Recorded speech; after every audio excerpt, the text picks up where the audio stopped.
हरे Krishna everyone.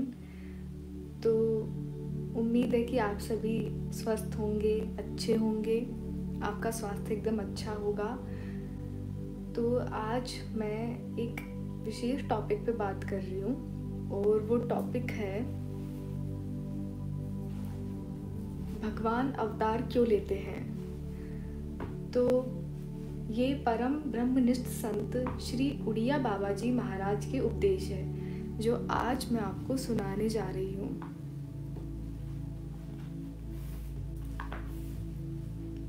एक बार श्री मन्म महाप्रभु श्री गौरांग देव जी महाराज बैठे हुए थे। उनके किसी शिष्य ने पूछा कि महाराज परमात्मा निराकार से साकार कैसे हो गए। यह सुनकर श्री महाप्रभु जी रोने लगे और कहा कि इस धर्म प्राण भारत भूमि पर ऐसा कौन है जो ऐसा बेतुका प्रश्न करता है।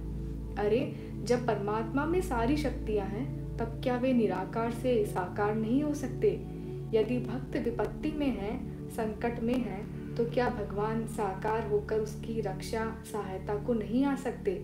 भगवान या तो धर्म की पुनः स्थापना के लिए या धर्म पर आघात करने वालों के मूलोच्छेद के लिए अवतार लेते हैं, अथवा भक्ति से अभिभूत होकर दर्शन देकर उसका कल्याण करने के लिए अवतार लेते हैं। एक वयोवृद्ध ब्रह्मनिष्ठ महात्मा भगवान की परम कृपा की अनुभूति कर कहा करते थे कि जिस ईश्वर से हम बातचीत नहीं कर सकते, जिस ईश्वर से हम सुख दुख भी नहीं कह सकते, जिस ईश्वर से हम मिलजुल नहीं सकते, हम ऐसे निराकार ईश्वर से क्या करना है। हम तो ईश्वर के साथ कृष्ण के बाल सखा बनकर खेलेंगे। भगवान भक्तों के प्रेम के वशीभूत होकर निराकार से साकार हो जाते हैं। वे साकार होते हुए भी निराकार होते हैं। दो प्रकार के अवतार यहाँ होते हैं, निमित्त और नैमित्तिक।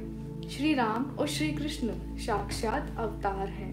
ब्रह्मा, वशिष्ठ, महर्षि वाल्मीकि आदि जिसे ध्यान में न पा सके, उसी भगवान श्री कृष्ण की पीठ पर ग्वाल बाल सवारी करते फिरे।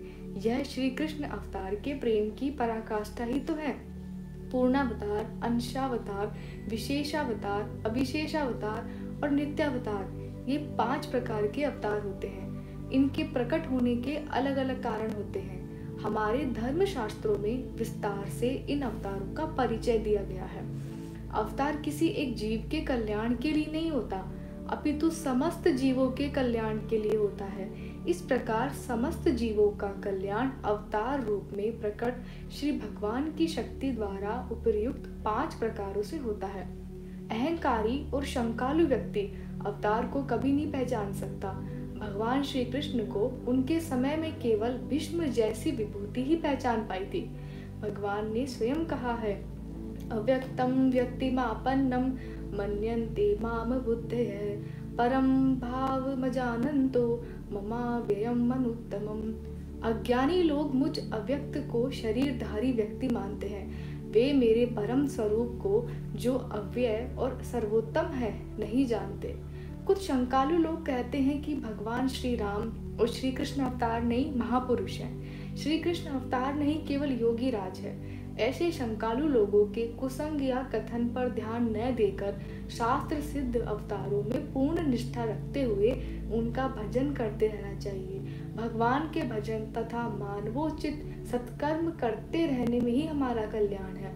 तर्क वितर्क से तो बुद्धि भ्रम ही पैदा होता है। अतः दृढ़ विश्वास, दृढ़ निष्ठा ही कल्याण का मार्ग प्रशस्त करते हैं। राधे राधे। तो अगर आपको हमारी ये वीडियो पसंद आई हो तो प्लीज़ लाइक, शेयर और सब्सक्राइब ज़रूर करें और प्लीज़ कमेंट करना ना भूलें। Thank you. हरि बोल।